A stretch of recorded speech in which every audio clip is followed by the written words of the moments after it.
mo na pag may kailangan. Pag nagiging masaya parang wala lang. Ako yung natatawagan. Pag iniwan ka na naman na biglaan, di na wala ka nang naman dapat na gawin.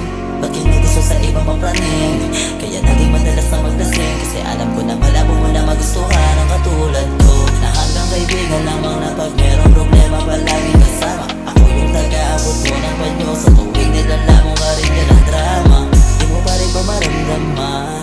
O baka sadyang manhid ka lang? O sakaling mapagbibigyan, nasa kandiya kaya na masayangin ganyan. Hanggang kailan pa mabalihing masasaktan? Di na alam kung kayang mapanindig ka ng nararamdaman. Kung hanggang kaibigan lang, pwede bang sabihin na lang, para di na mahirapan pa. Di naman alam kung ba't nagkaganto, sa iyo ako natutukso. Kahit anong gawin pag-iwas, di ko pa rin kaya mapigilan ang damdamin na gumugusto. Nagtuluyan mapasakin ka, kahit para kalanganin pa. Kasi para bang wala patutunguhan kung wala mong matutunan mo na mag-iba. Kaya nga nakakainis, alam mo nga ako yung nandito. Takbuhan mo pag niloloko, pinipilit ibalik yung ngiti mo. Wow, di sana kang mabilis. Ang kaso para bang mali na, gusto lang isang medisina sa mga oras